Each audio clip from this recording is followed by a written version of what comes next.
Did you ever get comfortable with the car I sent you? The question landed in the middle of the table like a dropped glass. Conversations stopped. Forks froze mid-air. My mother's smile stiffened.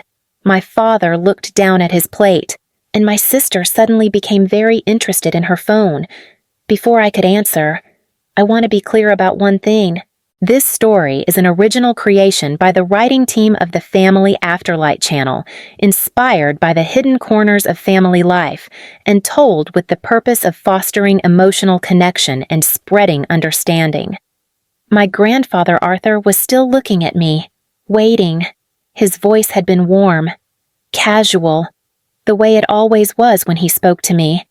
The kind of voice that assumed care had been taken, that trust had been honored. I swallowed. The car. My mother laughed too quickly. She means the gift. Dad.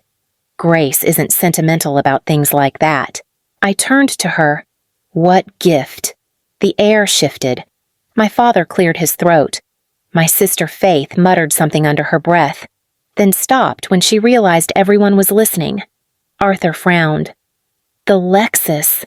The one I had delivered before your birthday last year.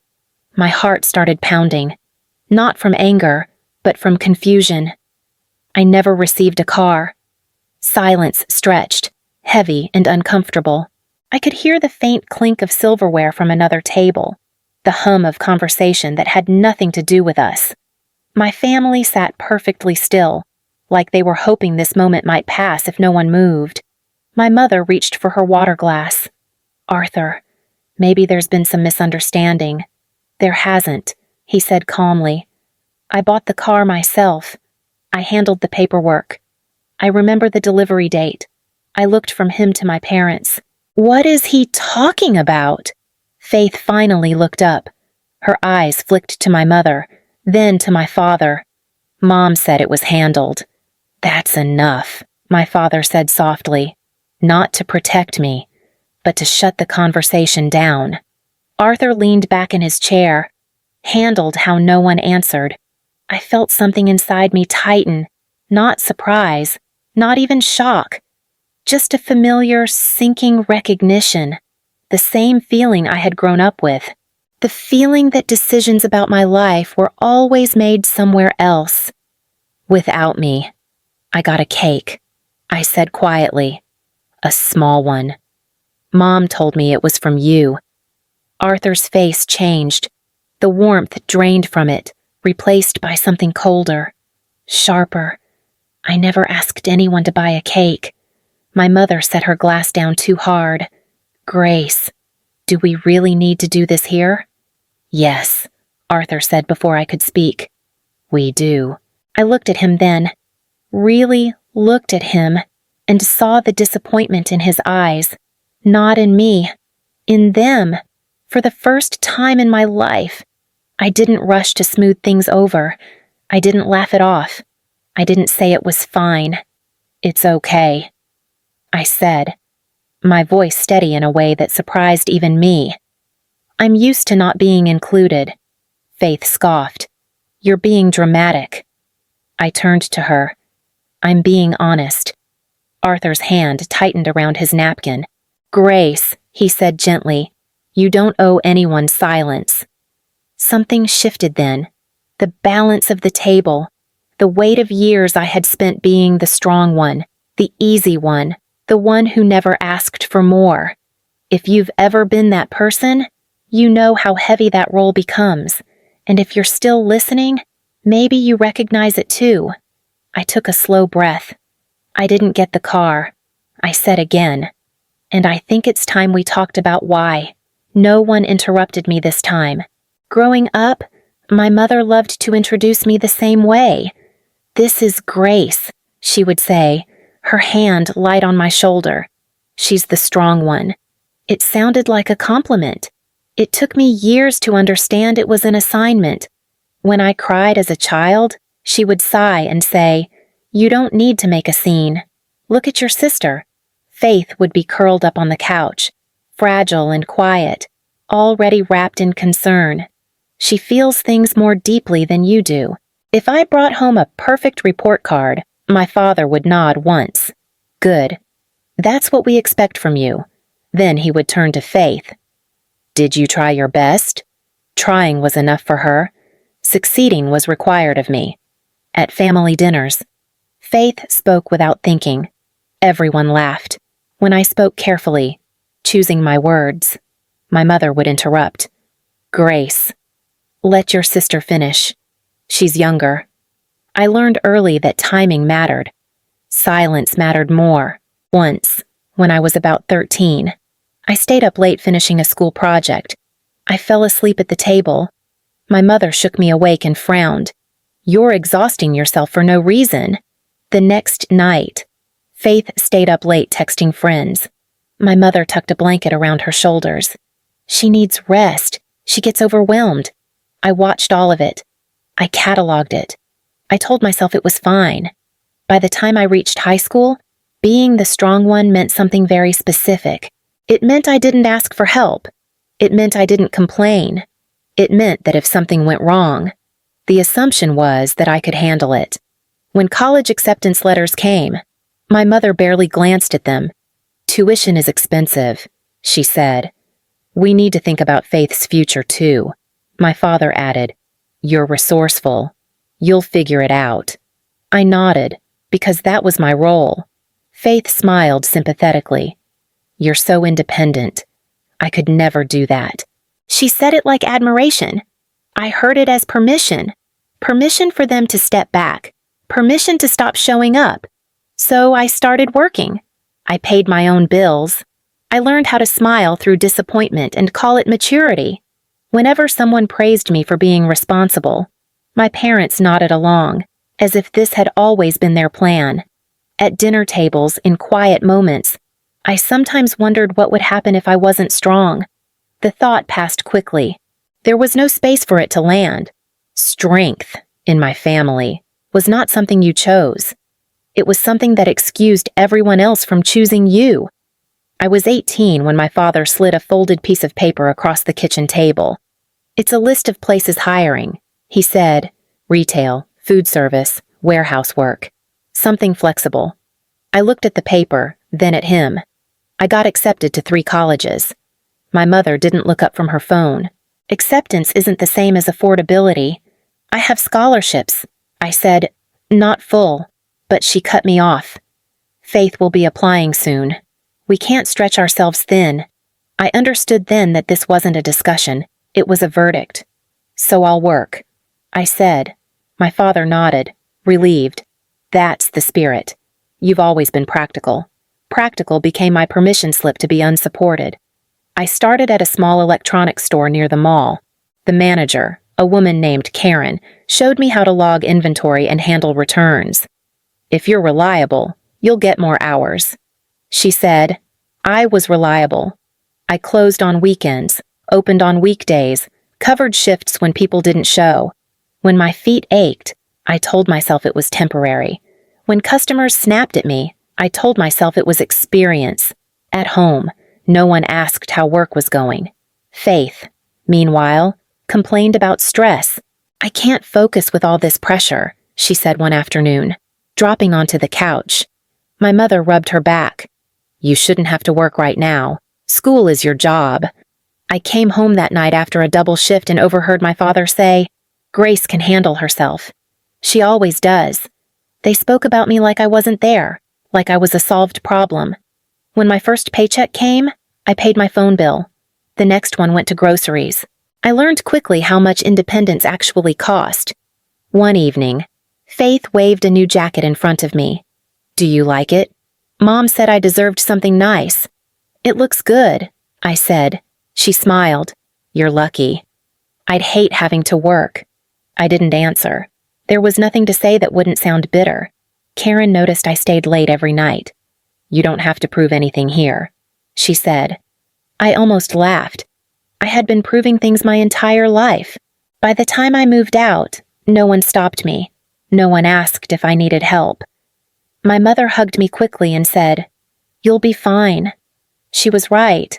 I was fine. And that was the problem. My grandfather Arthur was the only one who ever noticed when I went quiet. "You're thinking too hard again," he said once, stirring his coffee while everyone else talked over each other. "That's usually a sign someone didn't hear you." I smiled. The polite kind. "I'm fine." He didn't argue. He never did. He just watched. Arthur wasn't loud or dramatic. He asked simple questions and waited for real answers. When I told him I was working while finishing school requirements, he nodded. "That takes discipline." My mother waved a hand. "Grace likes being busy. It keeps her grounded." Arthur looked at her, then back at me. Or tired. When he told us he was moving to Vancouver for consulting work, my parents reacted immediately. "That's a big change," my father said, "but good opportunities are hard to find." Arthur turned to me. "You still planning to continue your studies?" "I am." I said. "I'm figuring it out." "You shouldn't have to figure it out alone," he replied. Later that night, he called me. "I want to help," he said, not as charity, as support. I hesitated. "I don't want to cause problems." He sighed softly.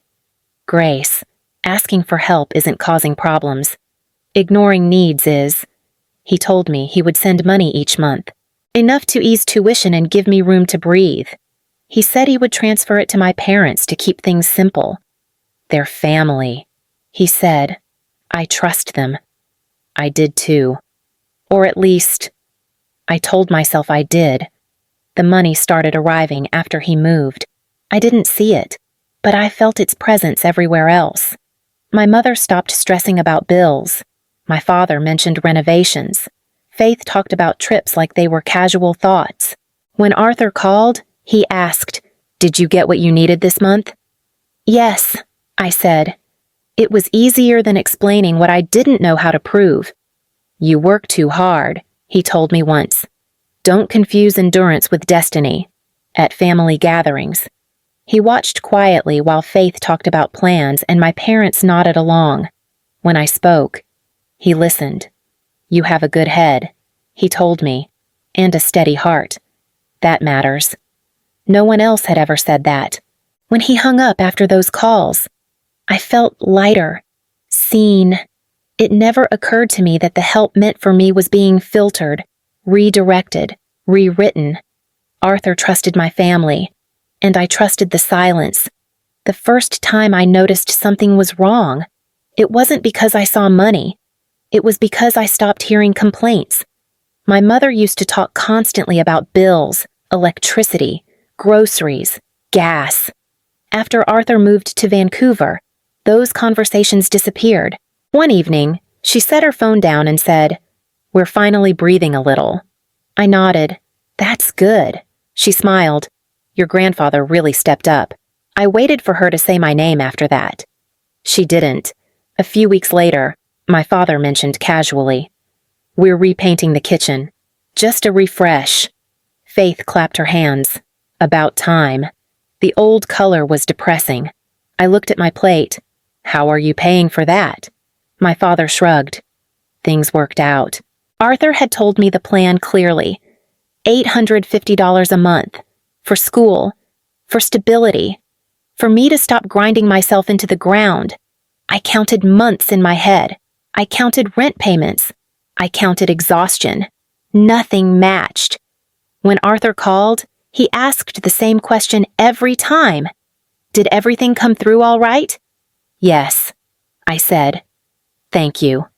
He sounded relieved. "Good. I want you focused on building your future, not just surviving." That word stuck with me. Surviving. One afternoon, Faith burst into the apartment I shared with 2 roommates. She dropped a suitcase by the door. Guess what? I didn't look up from my laptop. What, I'm going to Europe. Just for a couple of weeks. I stared at her. How she laughed. Mom and Dad helped. They said it was important for me to experience life. I closed my laptop slowly. That's great. She tilted her head. You're not jealous, are you? No, I said, and it was true. I was something else entirely. That night, I called my mother. "Can I ask you something?" She sounded distracted. "Make it quick." "Is any of Grandpa's money meant for my school?" There was a pause. Not long. Just long enough to notice. "It's all family money," she said. "We decide how to allocate it." I pressed my lips together. "He told me it was for me. He worries." She replied, "We know what's best." I hung up and sat in the dark for a long time. Arthur trusted them. I trusted him. Somewhere between that trust, something had been quietly taken from me. Not all at once, month by month, and I was the only one still living like nothing had changed. Arthur insisted on dinner the night he returned. "All of us," he said over the phone. "Family should sit at the same table." My mother agreed too quickly. Of course, that would be lovely. When we arrived, the tension was already there, thick and careful. My father pulled out chairs with exaggerated politeness. Faith barely looked up from her phone. Arthur greeted everyone warmly, as if warmth alone could smooth the edges. He turned to me first. "You look tired." "I've been working," I said. He nodded. I know. That single sentence landed harder than any compliment I had ever received. The menus came. My mother waved hers away. "We trust you," she told Arthur. "Order for the table." Arthur smiled. "Then I'll order what I think everyone deserves." Faith snorted softly. "Must be nice." My father shot her a warning look. "Faith." "It's fine," Arthur said. "Let people speak." The first course arrived. My mother talked about the weather. My father mentioned traffic. Faith complained about her job schedule, even though she only worked a few hours a week. "It's exhausting," she said. "I don't know how you do it." "Grace," I kept my voice even. "I show up." Arthur watched me closely. "And what are you working toward?" I opened my mouth, then closed it. "Stability." My mother jumped in. "Grace has always been low maintenance." Arthur's smile faded just slightly. "That's not the same as being supported." My father cleared his throat. "She never asked." I set my fork down. "I did. A long time ago." No one responded. Dessert menus appeared. Arthur waved them off. "I already ordered." Faith rolled her eyes. "Of course you did." Arthur didn't look at her. He looked at me. "Last year was difficult," he said. "But I wanted to make sure you had something solid." My mother reached for her water. "Arthur." He raised a hand, still gentle, still calm. I remember the delivery date clearly. I felt my pulse quicken. "Delivery of what? The car," he said. I was worried at first.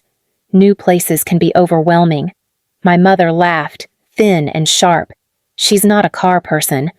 Arthur's eyes didn't leave mine. "Did you ever get comfortable with it?" "Grace." The room went quiet. I looked at my parents. My father stared at the table. Faith stopped scrolling. "I didn't receive a car," I said. My mother exhaled loudly. "Grace, please. This is not the time." Arthur leaned back. "Then it's exactly the time," Faith muttered. "This is ridiculous." I turned to her. "Then tell me where it is." No one answered. Arthur folded his hands. "I bought it in my own name. I intended to transfer it to Grace. I trusted you to handle the rest." My mother's voice wavered. "We did what we thought was necessary." Arthur nodded once. "Then tell us what you did." I felt something settle inside me. A stillness. Years of being talked over, redirected, softened. "I'm listening," I said. And for the first time, they had nowhere left to hide. My mother was the first to break. "We didn't think it would matter," she said, her voice tight, controlled. "You were already managing on your own." Arthur didn't raise his voice. He didn't need to. That was never the point. My father finally looked up. Things were complicated. I leaned forward. Complicated how he hesitated. My mother answered instead. The timing wasn't right. The car arrived, but Faith was struggling. She needed support. Faith scoffed. "Why are you looking at me like that?" Arthur turned to her. "What support did you need?" She crossed her arms. I was burned out. Everyone was. Grace doesn't get how hard it is when people expect things from you. I felt something cold settle in my chest. Expect what Faith waved a hand. Success, attention, pressure, Grandpa. That money helped all of us. Arthur's jaw tightened. "Which money?" She froze. My mother shot her a look, sharp and warning. "Faith." But it was too late. Faith's voice rose, defensive now. "The money you sent, the car, the monthly transfers, they paid for things we needed." Arthur turned slowly toward my parents. "Tell me exactly what you did." My father swallowed. "We sold the car." The words hit me like a dull blow. "Not pain? Wait?" Arthur nodded once. "Go on." "It was a used Lexus." My father continued. "Not new. We got $24,800 for it."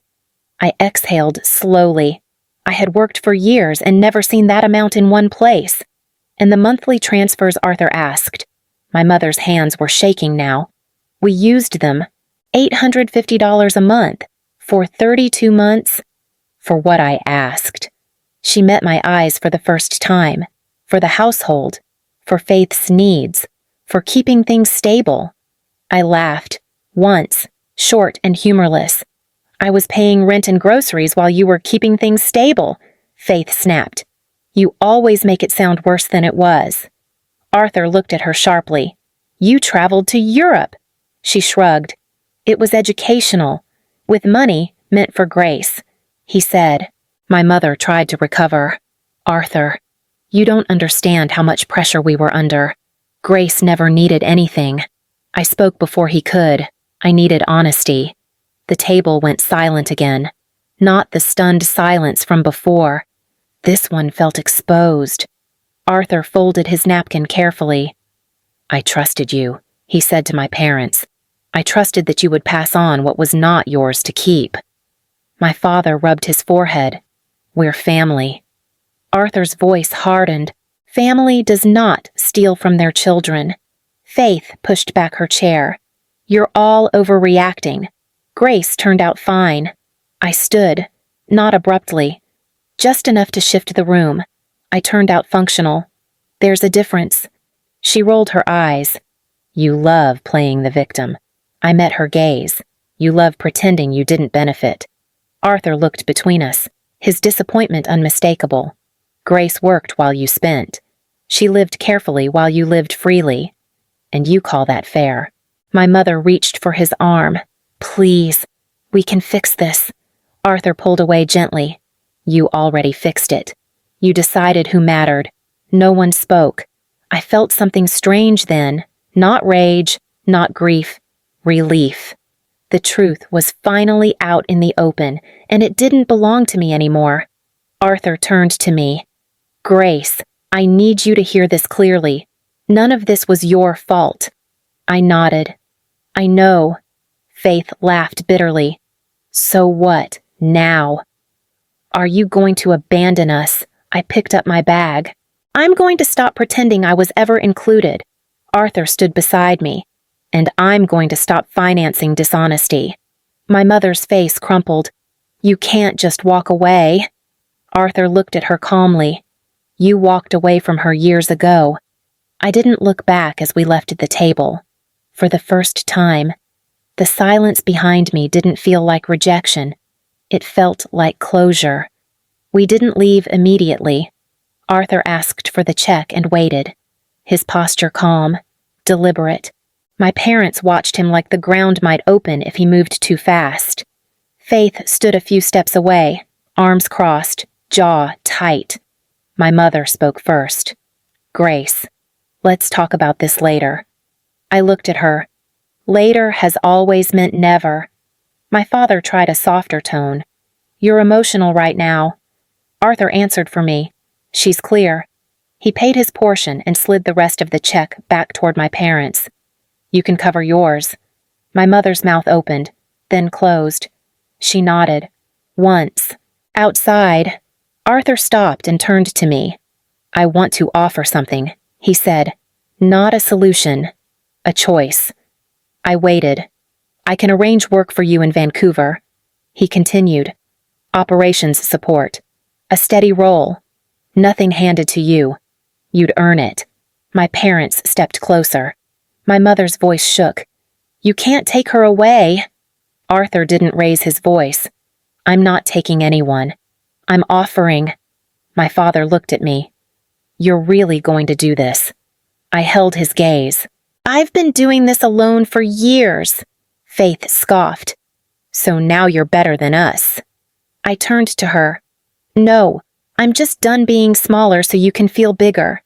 Arthur gave me space. He always did. If you stay, he said quietly, nothing changes. If you leave, some things will be hard, but they'll be yours. My mother reached for my hand. I stepped back. Please, she said. We can fix it. I shook my head. Fixing would have started with telling the truth. There was a long pause. Cars passed. Voices drifted from inside the restaurant. Life moved on without us. I'll go, I said finally. My mother inhaled sharply. When Arthur answered, tomorrow, my father looked stunned. That fast, I nodded. I've waited long enough. Faith laughed, brittle. Good luck. I met her eyes. I don't need luck. I need distance. Arthur placed a hand on my shoulder. You don't owe anyone here another explanation. My mother's voice cracked. You're our daughter. I answered gently. I know. And then I walked with Arthur toward the car. My steps steady, my chest tight but clear. For the first time, leaving didn't feel like running. It felt like choosing myself. Arthur cut the support the morning after we left. He didn't announce it. He didn't threaten anyone. He simply stopped the transfers and made one call to a lawyer to make sure no future payments could be redirected or explained away. They've had enough chances, he told me. Consequences don't need speeches. News traveled fast. My mother called first. We're struggling, she said. Not hello. Not how are you. The bills are piling up. I kept my voice steady. You told me the money was family money. There was a pause. We didn't think it would end like this. It didn't end, I said. It just stopped. My father tried next. Arthur overreacted. He reacted to facts. I replied. Faith left a message that night. I didn't know it would get this bad. I deleted it without responding. Over the next weeks, fragments reached me through relatives and neighbors. My parents sold the second car. They canceled plans they used to brag about. Faith picked up her first real job and quit after 2 weeks, then went back because she had no choice. Arthur never commented on any of it. When I brought it up once, he said, they're learning something you learned too early. I started work in Vancouver shortly after. New routines, new expectations. No one called me strong. They called me reliable. They called me capable. One evening, my mother called again. Her voice was softer this time. We're having to downsize. I know. I said, you don't have to sound so distant. I'm not being distant. I replied, I'm being accurate. She sighed. Family is supposed to help. So is honesty. I said. She didn't argue. Arthur poured tea and set a cup in front of me. You're not responsible for what happens next. I nodded. I believed him. For the first time, their struggle was no longer mine to manage. The last call came on a quiet evening. My mother's voice sounded smaller than I remembered. I just wanted to say, I'm sorry. I didn't interrupt her. I let the silence do its work. We made choices, she continued. We thought we were doing what was best. I know, I said. That's why it hurt. She breathed in sharply. Can you forgive us? I answered slowly, carefully. I forgive you. Her relief was immediate. Then maybe we can. But forgiveness doesn't mean access, I said. It doesn't mean returning to the same place. The line went quiet again. I need to protect what I've built, I added, and who I've become. My father spoke in the background. Then my mother came back. We understand. I believed she wanted to. Understanding, like change, takes time. After I hung up, Arthur looked at me. You did well. I wasn't kind.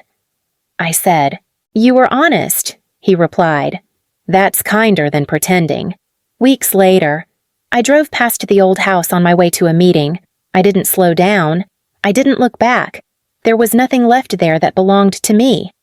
If you're listening to this and something feels familiar, sit with it. Pay attention to the parts that stayed with you after the words stopped. Sometimes the story we recognize is the one we need most. Arthur once told me, family isn't who keeps you small. It's who makes room for you to stand. I finally knew where I stood.